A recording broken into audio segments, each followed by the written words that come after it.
dignitaries on the dais, my dear friends. I think I'm supposed to start my speech around 5:20, it's 5:25, so it's not my mistake. First. Second, I know we are in the last part of it. As my wife was suggesting, I said, I was busy last evening, she asked me, what are you doing? I said, I'm preparing PPT. PPT for valediction, there is something wrong with you. Valediction is the time when people are ready to go home.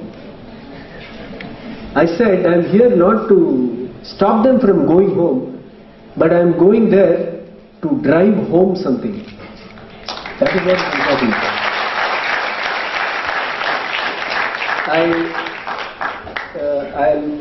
I'm very happy to be here because I don't know, in a very short time ago somebody called me and said, you need to come. I did not even think. Then I realized that I was supposed to take a 5:20 flight to Hyderabad today, this evening.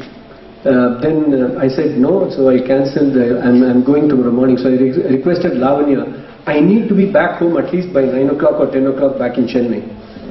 Hopefully I am back. Okay, let me not, I'm so eager to trying to share not just experience but some interesting thoughts.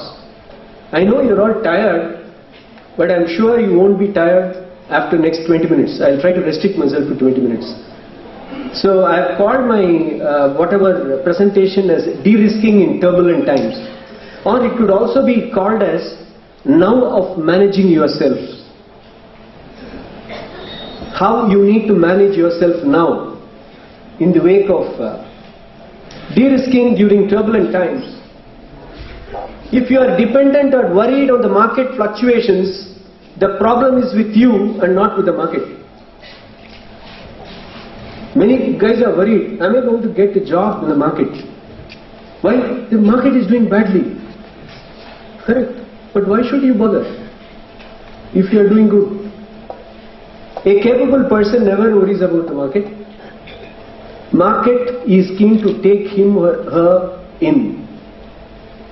Good professionals are always needed. And therefore, shall we see how you go about it? This is exactly what I am going to touch upon. What is it that is required for us to be extremely positive and be very clear as to what we need to do? And I'm sure whoever is interested in this will go with a very clear action plan today, hopefully. So I start with a thanks, because thanks for calling me as a valedictory speaker, because most speakers would have spoken what is to be spoken. So I need not too much bother about the topic. And all of you must be tired and ready to go home. So I'm sure this is convenient for both of us, so I need not disturb too much of you. Then the renaissance of refulgence. Actually, it is too complicated for me. I'm not that complicated. But if you have gone through this, it's very good. And I'm sure what Professor was reading on the achievements and the amazing participation that was there in this group, I think I need not go too much. Are we discussing about the market or about our position in the market? Good. Can we change the market, or we need to change ourselves to fit the market? Absolutely. So therefore you are in that stage now of managing yourself. So you need to now manage immediately to see that you are successful in the market. How are we going to do? The last minute is history. The next minute is a probability. I don't know. I may drop down, any one of us. Absolute probability. What we have is now, this very second. Are we conscious of that? The only thing you have is now.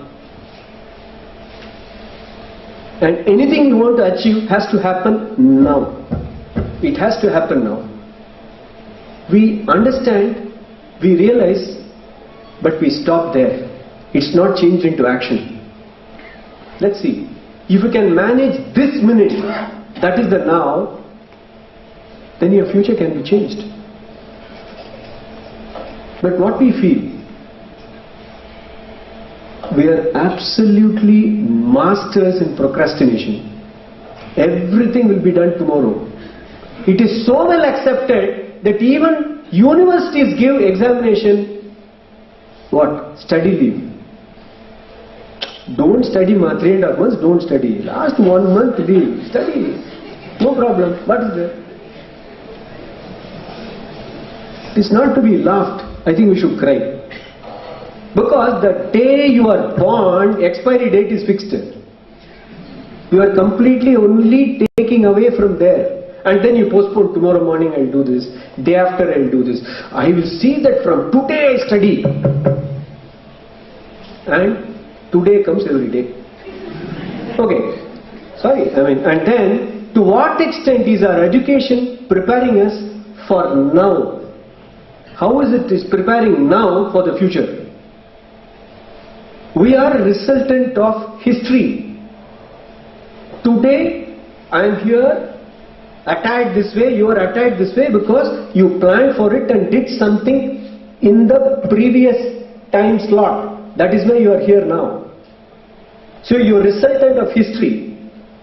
I am sure most of you have seen this. Have you seen this? Most of you. I'll just read it for the benefit. I have travelled across the length and breadth of India, and I have not seen one person who is a beggar, who is a thief.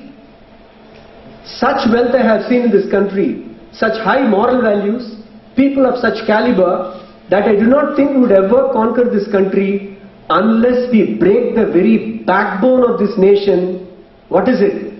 Which is her spiritual and cultural heritage. And therefore, I propose that we replace her old and ancient education system, her culture, for if the Indians think that all that is foreign and English is good and greater than their own, they will lose their self-esteem, their native culture, and they will become what we want them, a truly dominated nation. Lord Macaulay, address to the British Parliament, 2nd February 1835. They have implemented that to the T. That is what is done of our education system.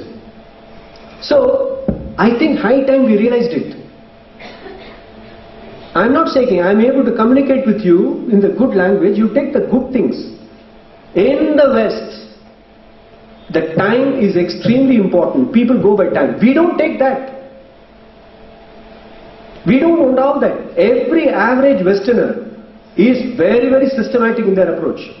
I don't have time. I can read extremely good examples, first person singular. But let me not get into it. Therefore, what's happening now? Indian system of education was based on questioning. The Guru had several Sishyas of different levels. It was not the age, it was not the entry criteria, nothing. It was the ability to question. And then, okay, I am using a foreign word now. Most of the Upanishads, most of the Vedas, I don't know whether in a university I am allowed to talk these words today. That is the situation.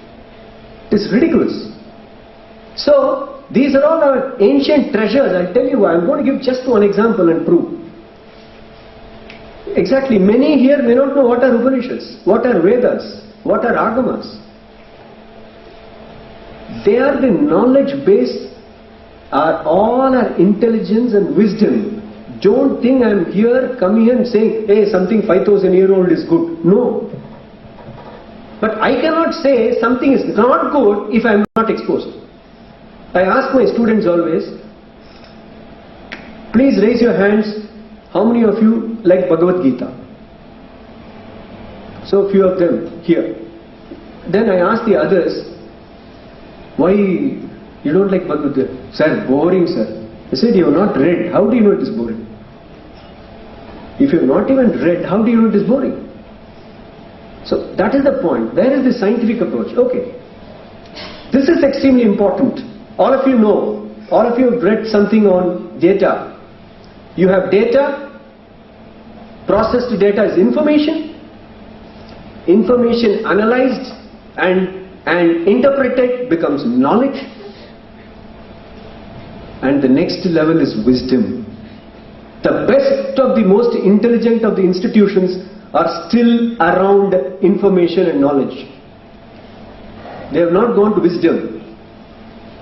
India, we started with wisdom and then we started getting down. Totally a different model. That is the reason why so many things, now the Westerners they have established the existence of God particle. What is it? Please spend some time and understand. The West is still studying between information and knowledge. Let me give an example.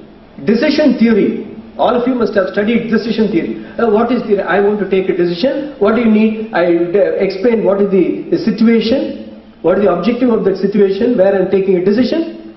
I collect the relevant data. I analyze the data and give the solution. From the alternative, I choose the best alternative.